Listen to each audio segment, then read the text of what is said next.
I built a $50,000 per month coaching program from scratch, scaling it from zero to $50,000 without even having my own personal brand, meaning I didn't even need to show my face. Now, you might be thinking, what the is this guy even talking about? How is this even possible if you don't have a personal brand? And I'm not jumping on hundreds of different sales calls every single week or setting every single person into meetings or anything like that. The way we did this and scaled the program to $50,000 in a very short period of time without having to even show my face is by building out a robust sales team and sales procedures for our client and leveraging their personal brand and their audience to sell a program that isn't even ours and we don't even have to fulfill on it. I know for an absolute fact if our ICP comes to us, we'll be able to scale them way past $30,000 per month very, very easily in a very short period of time. And all we're having to do is build a sales team, train them up, and make sure they keep getting sales.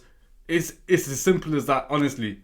So as you can see, here I am, and here are some of the different results we're able to generate for our different clients by just building out a sales team for them. It's as simple as that. So a 51.5k month, 41.8k month, 26.3k month, all different clients by the way, and these are payments coming towards the client for coaching. $5,000, $2,500, $3,500, $1,000, $3,500, $3,500.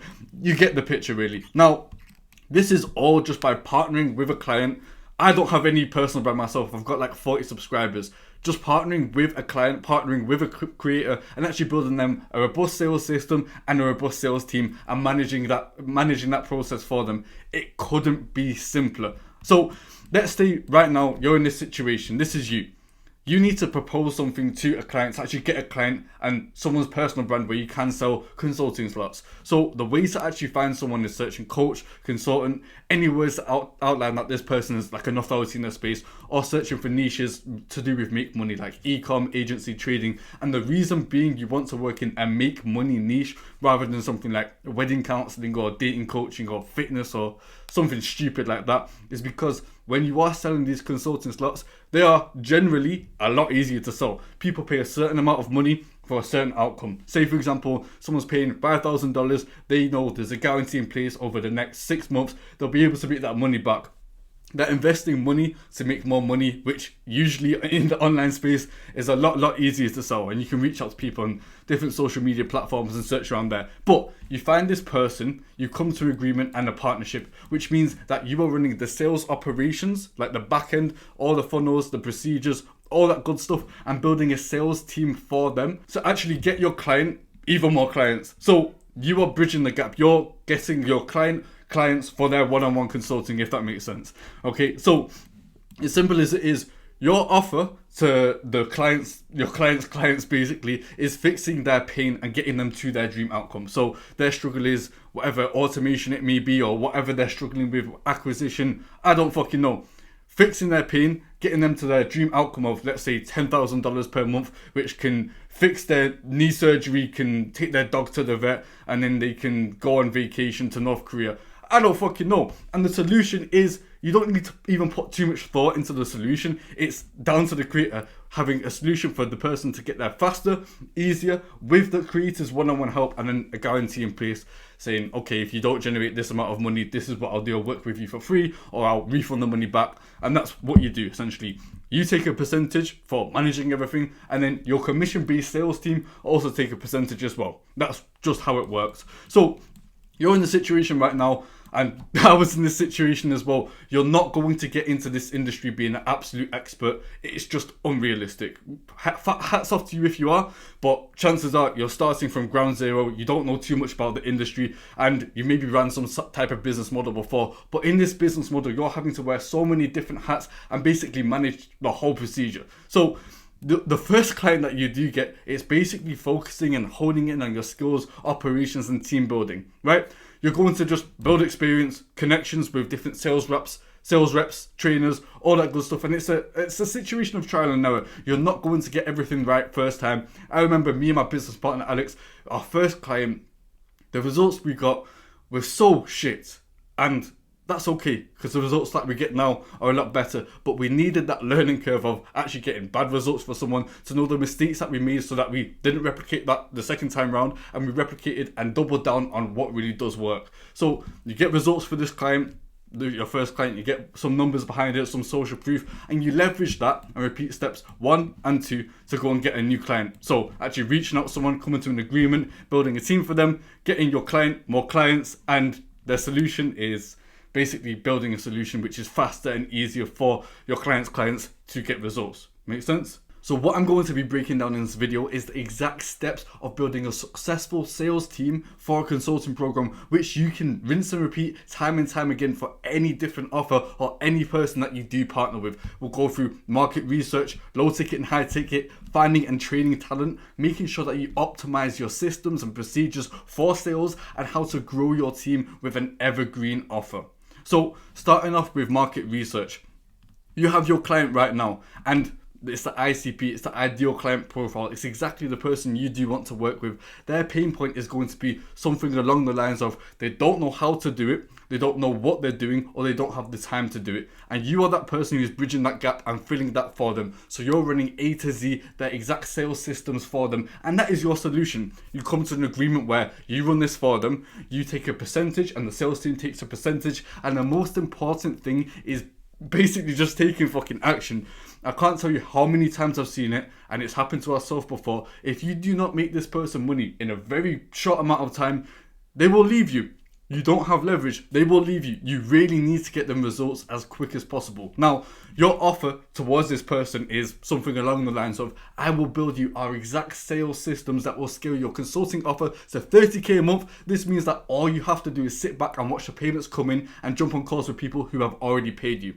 And on your part, if you've done this before, that's great. You know for a fact you can charge a 5k setup fee, sit on 35% of the revenue share, and implement the systems that have worked for other offers. And if not, you can replicate what other people are doing in a similar or the same niche to get these results. You'll get paid very handsomely. Everything I'm talking about in this video is kind of condensed with a lot of my other videos. So if you want anything in a bit more depth, I'll link some videos in the description below which you can check out. So the way to get leverage is with low ticket and high ticket, which I'll break down in just a moment. It's an endless flywheel. You want leads to come in, they watch a VSO, join a low ticket community or low ticket program, and you get monthly recurring revenue as profit. 5k a month. It's not a lot of money. It's not game changing, but it's the start of actually building leverage and getting paid to get warm leads. All you have to do is repeat this a second time. So the paid leads that are in a low ticket community, you funnel them over to a VSL, which they watch about the high ticket program. They jump on calls with your sales team that you put in place, and you're effectively 10xing the revenue of the low ticket community. So you're going from 5k a month to 50k a month just by implementing a sales team, a VSL, and running the back end. When it comes to low ticket and high ticket, again, I've broke this down in another video in a bit more detail. They both do have strategic roles that they do play. Now, with a low ticket, of course, it's a lower barrier to entry, meaning more people can join. It does act as a proof of concept, and effectively, you're getting paid to do market research. You're not having to send forms out, people fill them out. People are joining something, which is a proof of concept in itself, and you're seeing what people are really engaging with, what they're really wanting in a high ticket program, which leads to starting a high ticket offer with the people inside of a low ticket community. The only issue with a low ticket, which is a very big issue to be honest, is it's time consuming. You'll have to build a team about it, and no matter how much value the creator gives inside of the low ticket, whether people are getting results or they're not getting results, people will leave and churn. People will always leave and churn. No one values a low ticket as much as a high ticket. It's not as much of an investment of their time or their abilities, and they don't see the actual outcome of following through with a low ticket. People will come at the end of the month, look at their bank statement and think, where's this $100 going every single month? I don't really use that month. I don't really use it that much. Let's just cancel. That's just low ticket in a nutshell for you. I would never advise you start a low ticket offer and you don't plan to launch a high ticket. You should only launch a low ticket to start a high ticket, to get warm leads in. Whereas with a high ticket, it's a lot higher cash collected and it's tailored to actually what the students do want, and you get that information from the low ticket. You have a lot more cash flow. So if you think, okay, the person I partner with, they won't have time to do one-on-ones or even fulfill on the clients, you have a much larger cash injection, which they can then invest in coaches, mentees inside the program, so they can still fulfill on the guarantee, the promise, whatever it is with the high ticket. And it's a lot less strain than them actually even running a low ticket community. So The only downside really with high ticket, yes, less members will join, but it's 10x the revenue, and you need market research, which is what you do get from the low ticket. So both of them do play a very crucial part in actually being able to launch a high ticket offer and have warm leads and a high conversion rate. So you have leads which have joined inside the low ticket program, they've opted in, given their data, you have their email, phone number, and you can start sending email campaigns out and things out inside of the low ticket community, which is gauging their interest and what they're really interested in, their dream outcome, and nurturing them towards the idea of the solution which will get them to their dream outcome faster and easier with the creators one-on-one help. They get funneled over to a VSL, a video sales letter, where they're watching the creator basically explain a little bit about the high ticket program, what it entails, whether they'd be a good fit for it. They fill out a qualification form, where in the qualification form you're basically just asking them how much money do you have ready to invest, see if they can even afford the program and it's worth the closer jumping on a call. The closer jumps on a call with them, closes them for, let's say, $5,000. You've now 10x the revenue from one of the low ticket owners. And I promise you, if you are running a low ticket correctly and you're actually nurturing the people in there, doing a bit of market research, seeing what they are engaging with, you can do this time and time again very fucking easily and scale it off to 30, 40, 50k a month right out of the gate, even if someone has around 1,000, 2,000 subscribers on YouTube. You might think this is all completely straightforward and you can just jump on the calls and close people, or employ someone on a commission basis to close people, and it's really not as simple as that. You need to optimize for hiring and finding talent. So when you are hiring people in your sales team, you do need to look for specific things. So let's say, for example, this offer is a real estate wholesaling offer based on the East Coast. You need to make sure that everyone has previous experience in similar sales roles, they've got the receipts, they've cash collected in a similar or the same industry, they're in a similar time zone as the offer. You don't want to offer on the East Coast with a sales rep based all the way in fucking Indonesia. It doesn't make sense. The team will fall apart. You only really need 1 or 2 closers, 1 or 2 setters, and it's all commission based, meaning it's performance based. A closer will get 10% of the cash collected. Let's say they cash collect $4,000, they'll get $400, and the setter 5%, so they'll get half of that. You only want to hire people who are remote as well. It's a lot easier to train and manage people, and with the system I'm about to show you, every single member of the team, as it's a very lean team, will know the daily responsibilities of actually pushing the leads towards a close, which is what you need. And then as far as the backend tools and automations, you just need Go High Level, Google Meet, WhatsApp as a payment processor, WhatsApp or Slack to actually speak to the sales team. And then you do need to build out documents and training formats inside of whatever Google Docs or Sheets to make sure that the sales rep are already knowledgeable about the offer that they're selling and they're not left in the dark. You don't want a situation where your sales rep know fuck all about the offer, they're just jumping on call to try and collect payment, because most people will not convert in that way. So there's 2 key ways that we use to actually get reps for our offers who are trained up and they do have receipts behind them.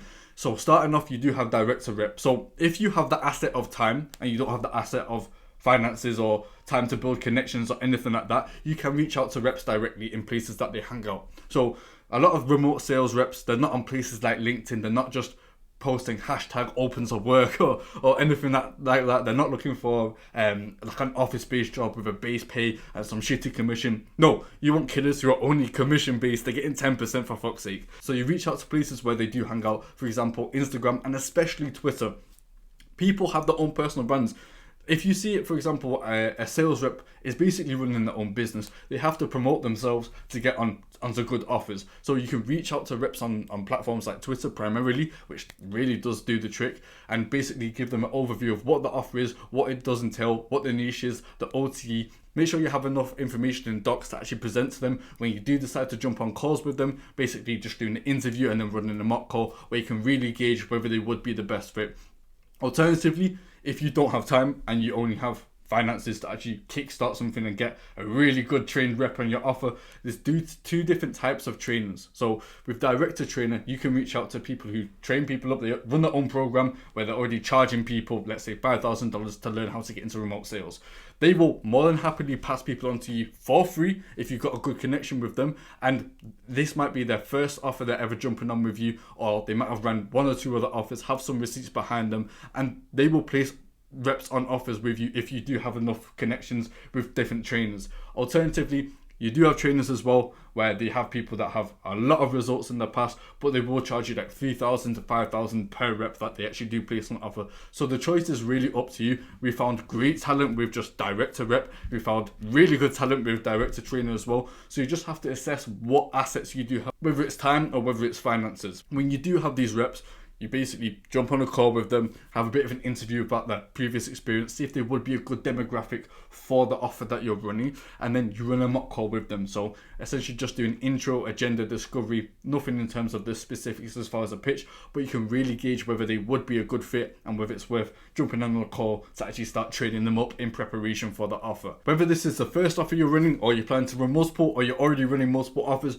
the last thing you want to do is overcomplicate the sales procedures. Right? It needs to be the same every single time. You can't really have too many variables involved, or else it won't work and you'll be walking on thin ice basically. You need to have the same procedures which you can copy and paste and is scaled for growth. So this means that this exact procedure, the DM setters know what they're doing, you know where the follow-ups are acting, everyone knows where they are inside of the procedure, people know what to do if people don't convert, to reactivate the leads, people know exactly what they need to do to push people towards a meeting to get them closed. It's simple as that. This will work if you've got one closer and one setter. This will work if you've got 10 closers and 5 setters. It's scaled for growth. The system never changes because it's proven to work. Honestly, if you implement this for the offer that you're running right now and simplify the fuck out of everything, you will be able to print more money. Mark my words. When you are optimizing for sales, what you're really wanting to do is at a bare minimum aim for a 20% close rate. So I'll get into what a cohort really does look like and why you should launch that first when you're transitioning people from a low ticket to high ticket, rather than just running an evergreen offer straight off the ground, because leads will potentially dry up if you're not doing things the correct way. So let's say, for example, relaying back to this, there's 100 paying members inside the low ticket paying like $50 to $100, whatever sort of price tag. If you've nurtured them well enough and you've done your job right, you can get 50% of them easily to book on the calendar and be interested in the solution, which is faster and easier to get them to 10k a month or whatever it may be. Your rep needs to operate on the 20% close rate, and you need to only sell 10 slots for $5,000 each to get 50k cash collected. $50,000 cash collected with a 20% close rate of qualified leads, which is more than doable. Honestly, it's completely possible. And at that point, you have enough leverage over your client and there's enough cash flow to actually invest in buying a new audience and run an evergreen offer and tweak the things that maybe weren't working, or double down on what was working to make sure that the evergreen offer prints even more the month after. You're wanting to start off with complete scarcity when you are promoting inside the low ticket, email, SMS, whatever it may be. There's only limited slots, which means it does create that idea of complete scarcity. The creator is only able to work with a very limited amount of people, which will drive people to actually book in the calendar and get a much higher booking rate. Then after that, of course, the creator delivers on the program, the guarantee, the actual one-on-one work to build them to 10k a month or 5k a month or whatever the fuck it is. They get results. Those results, you get them to make testimonials, and with that you can use the testimonials and cash that's collected to put into YouTube, social media platforms, plaster all over Instagram Reels, everything like that, even run ads to then build up a new audience to get people inside a low ticket, and then rinse and repeat this method every single time without fail. So when you are trying to actually grow your team with an evergreen offer, if you are fucking up with 1 or 2 reps or 1 or 2 setters, you need to do a lot of thinking, right? You can't have a situation where you've just run the cohort, you're happy with this rep even if they're not doing amazing results, and you're just going to grow with them and start an evergreen offer. It won't work. It just won't work. You need to scale everything for growth, and you really do need to pre-prepare for every single fucking scenario. When we were running a cohort with this particular offer, in the morning I'd review, the sales reps calls, so I can give them enough feedback before they do jump on the day's meetings and all that good, so they can actually implement it to get more closes. But in the afternoon, even though we were happy with this rep at the time, we were wanting to launch like an evergreen offer, which means we need more talent, we need more reps. So as you can see here, literally the remainder of my afternoon is booked up with interviews with people and mock calls with people. that can never end. That can never dry up. You need to keep focusing on director rep, director trainers to continually get more talent in, which you can interview and build up those connections. Now that you've actually done the heavy lifting of speaking to all of these people, even if you say no and it's not the right time for them to jump on an offer, or they jump on a different offer, whatever it is, you have those contacts now, and you know that, okay, if this person's offer dries up, or if this trainer has some more reps for me, I can definitely implement them on this offer or a different offer, or when we decide to go evergreen. You need to continually basically speak to people and grow your network of reps and trainers. And then, of course, in the evening, what I'm really doing is jumping on calls with my business partner Alex and the offer owner, and effectively give an overview of the day, what the performance is doing, what we can improve on, the patches that we can fill in terms of the funnel, and continually scale it for growth. Of course, filling them in on the talent that we are implementing in the offer, because their opinion does matter in terms of the talent that we're getting in, because we are running their offer. What you always do need to keep on top of as well is tracking the KPIs of your team. Of course, you get them onboarded, you're training them up, you're running mock calls with them, but when they're actually live in the field, jumping on calls with real prospects, the last thing you want is them to be leaving a massive puddle of unrealized gains, a massive puddle of people that really should have closed but didn't, because it will pile up and be tens of thousands, if not hundreds of thousands of dollars, if they are not hitting their KPIs. Realistically, a 20% close rate of qualified leads is the absolute bare minimum. It should be 30%. If a qualified lead who's financially qualified, they're really nurtured, is coming in, especially from a low ticket community, they're already paying clients, they should be able to close them at least 30%. At least 1 in 3 should close. If it's lower than 20%, you can either put them on a performance plan, or for our instance, we do have a very strict rule. If someone's hitting that stat and they've had 50 to 100 meetings, we'll cut them right out of the team. Again, why you need to keep interviewing more people and training more people, even if you just have a team that seems to be running quite smoothly. 20% close rate, they're all good, and you keep them as a member of team, especially when you are launching the evergreen offer as well. So top to bottom, these are the exact 5 steps that we always follow when we are trying to get a new client, making sure that our ICP, so that we can launch a low ticket, convert people to a high ticket, and make sure that we build a solid team around the program to launch an evergreen offer, so we can continue printing $50,000 month in, month out. Now, if you do want a bit more information about exactly what we do and things like this in a little bit more detail, I'll link the free Discord somewhere in the description below. You can join if you want. If not, I really don't fucking care. But yeah, peace, guys.